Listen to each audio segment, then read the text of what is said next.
Two things are expensive in Switzerland: time and people. Oh my God, how am I going to solve this problem? You know, exactly. Seeing this whole facility from start to finish. Hey everybody, this is Christian from Watchgang, reporting live from the beautiful south of Switzerland near the Italian border, where we're meeting with our brand partner Zoe. Someone's going to run me over. Nah, really sweet. Our top brand partners, Jacques Du Manoir and Roamer. All right, let's take a look-see. Now they know I'm here.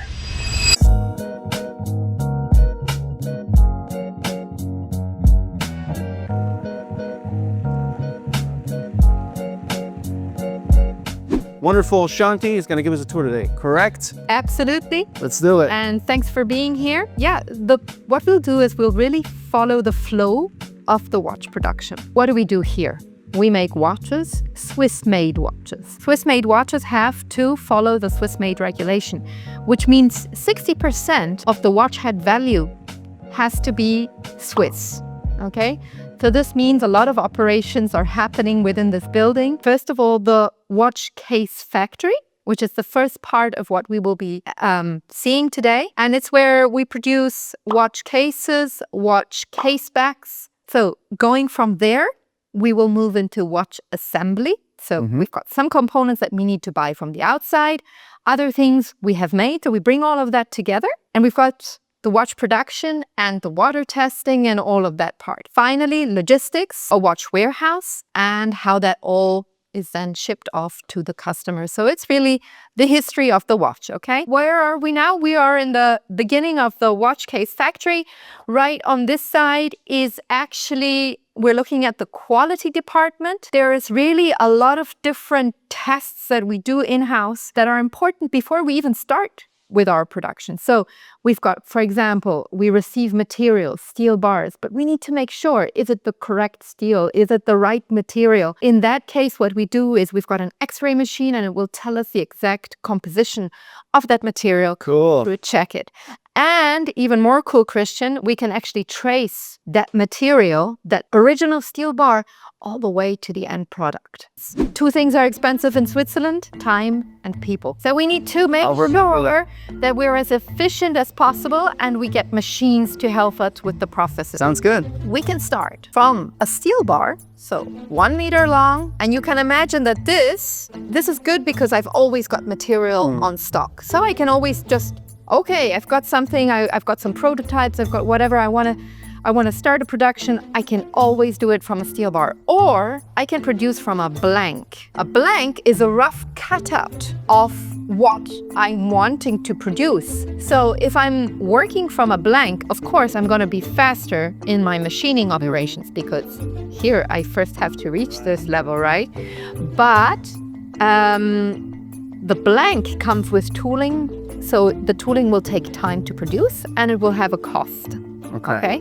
So if I'm not sure, or if I'm making prototypes, or if I've got a small series, it will make sense to go from a bar. If I've got a mass production and everything is good, then I definitely want to go with a tooling. It'll save me a lot of time. Got quite a few here. Yeah, and then there's different operations. Of course, first I've got my CNC, then I've got my grinding operation. So we'll be looking at grinding machines in our production area.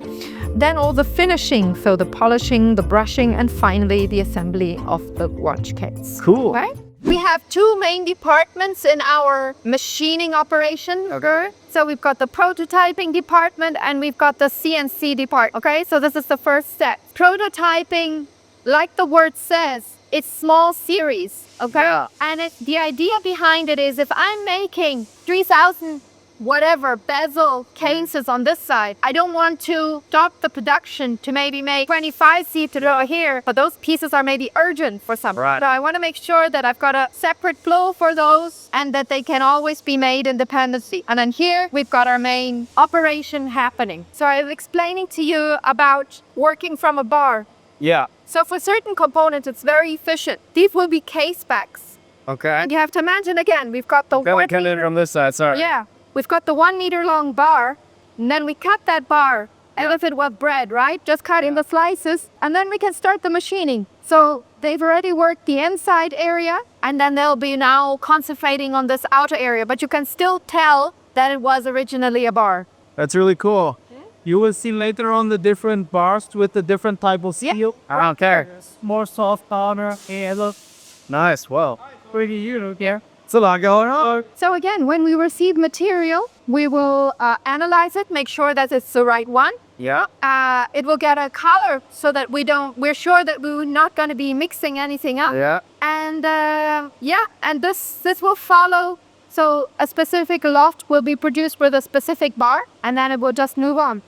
Okay, so now we're moving into one of our watch warehouses. First thing, what you got to see in the assembly, you had the watches which were packed in exactly these carton boxes. So nobody else touched them. Interesting is, with our barcode, you also have the information concerning the battery life. So when the lady will come through to scan the watches to then ship them, she will be told by the system if the battery life is maybe old or it's been sitting there for some time. We will change that first. In the morning, it's actually very cool because she comes in here and the iPad will tell her the fastest way Oh, cool. to get the watches between all these shelves, and there's a lot of them. So we've got 3 big warehouses. So she will be able to tell the fastest way to pick all the watches that she needs. And this will be very useful, again, to save some time. So it's the small things that can make sometimes a big difference. So we're on the 3rd floor now of the building. I'll be showing you the work in progress as the last part of our tour. We need to actually dress up. Ooh, cool. So you get this. So first, a few words about the room we're in. This machine over here is controlling not only the temperature, but also the humidity. And when we open the door, there's a slight pressure, so the dust can only flow out and not actually come in. And this is, of course, to maintain the area as clean as possible for the watch assembly operations. The watch assembly in itself is actually quite traditional.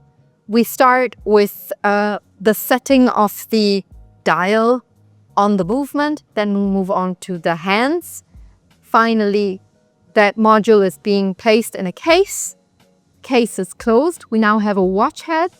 We do water resistance testing. 100% of all our watches are tested with real water. And then finally, the bracelet is assembled and the watches are packaged. This is always a very, very nice moment in the watch assembly because hand setting, you can appreciate how much precision this actually takes. Absolutely. And, she really has to know what she's doing. But especially what I love about this point is that this is where the watch comes alive. Okay, it's like a heart ticking, and you can see it before she's putting on the hands, no movements. And then she puts it down and you can see from the tray, everything is starting to tick. So this is actually a really nice thing. What she's doing there is making sure that it's perfectly clean, that there's no dust or particles or anything on the dial. But you see here, she's got the nice dial, Roamer dial. She's now setting the hour hand first. Then comes the minute hand. And finally, she had the second hand. So, of course, we also have to balance what kind of watches we are assembling on any given day in our production line, because you'll have watches which chronographs will take more than 2 hands watches, of course, to assemble.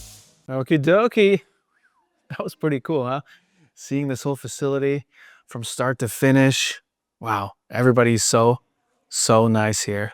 Really welcoming. It's really the family aspect. I know a lot of brands say it. This brand really lives it.